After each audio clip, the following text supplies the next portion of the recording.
ายดีเด้อพี่น้องทักทายสบายดีตอนเช้าตอนเช้ามืดวันนี้เป็นเวลาประมาณตีสี่ครึ่งกระลุกมาหนึ่งเข่าดังไฟพี่น้องสิหนึ่งเข่าว่ามือนี้เป็นมือวันศีลวันพระแล้วก็เป็นมือเข่าพรรษาพี่น้องลูกเตสเต้าหนึ่งเข่ายำลงใส่บาตรทำบุญจ้าเดี๋ยวเราก็ต้องมาดังไฟหนึ่งเขาก่อนเด้อ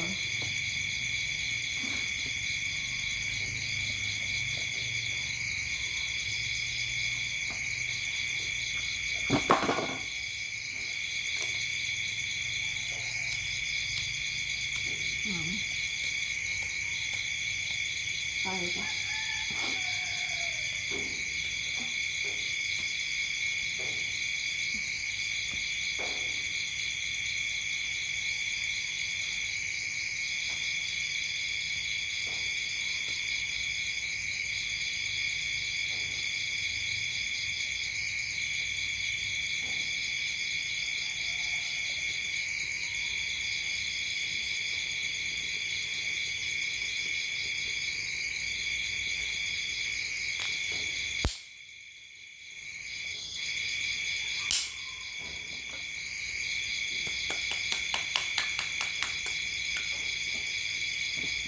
ฝนยุดตกเจือพี่น้อง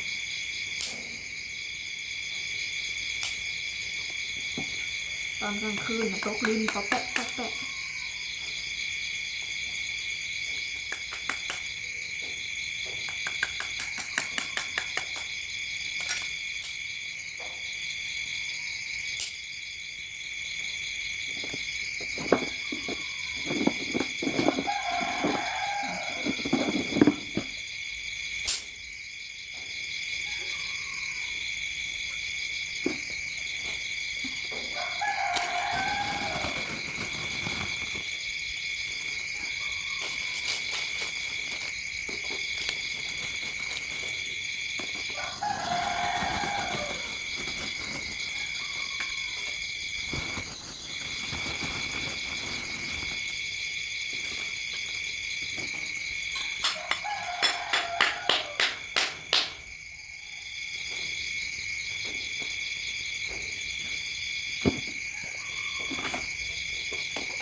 หลังจากที่เขาข้างของเขาเลยเขาก็สิมาปานแตงเนาะใส่หวานใส่ข้าวเขา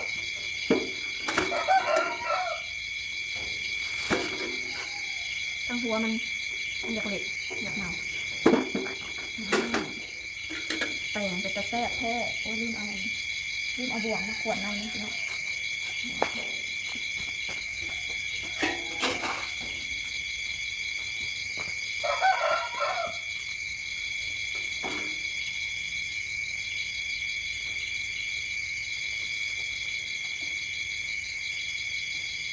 แตงมาแต่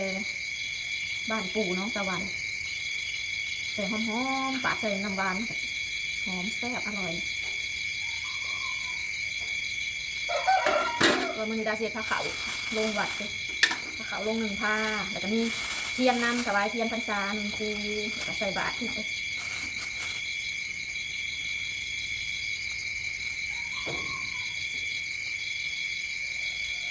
ดาซีหนึ่งพักมีหนังหน้ามีน้ำใหม่ต้มแดงมะเขือเทศในแก้วแล้วก็หนึ่งข่าแล้วก็เทียนแจ่วมะกรูด สมักเล่นผ้าขาวมัน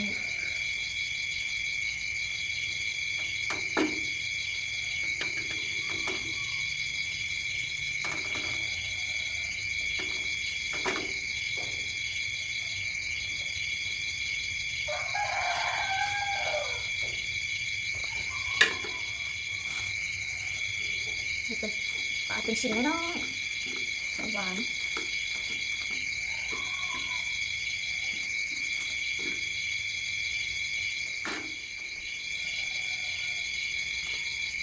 ตอนเช้าเย็นไปluôn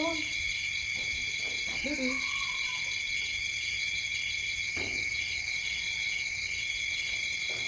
đểทำไปใส่ประมาณนี่แหละพี่น้องใส่ถ้วยหนึ่งที่เหลือเอาไปสิปาดใส่จานเดี๋ยวจะเย็นไว้เป็นไงทอดกิน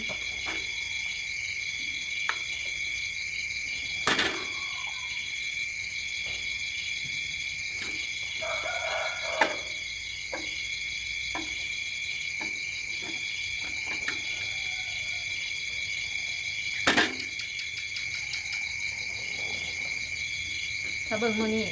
คนไปสิร้ายเป็นพิเศษเหมือนเขาพรรษาพี่น้องคือสิเต็มศาลาเดี๋ยวสิเก็บภาพบรรยากาศวันเข้าพรรษาอยู่ลาว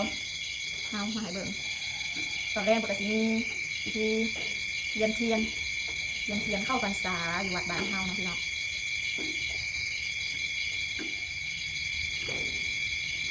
หอมมาแกงกัน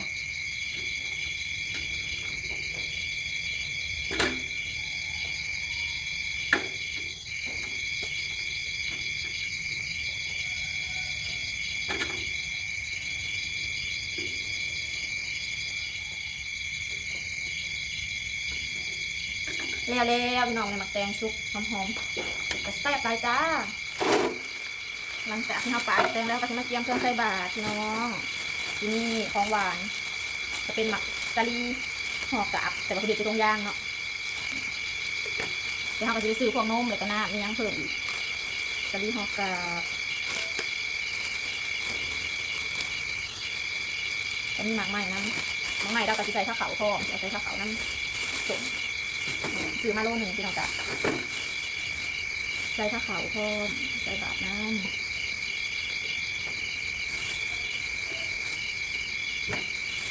มีดอกไม้มันเขาก็จะมัดถูกใจ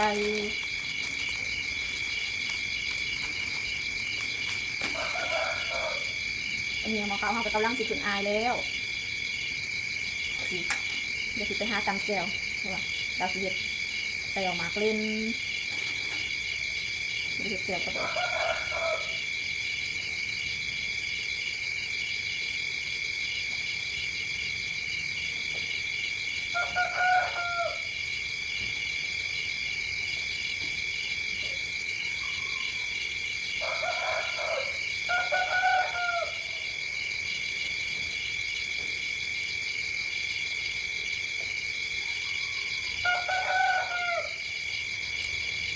แล้วพี่น้องเดี๋ยวเราไปสิไปหา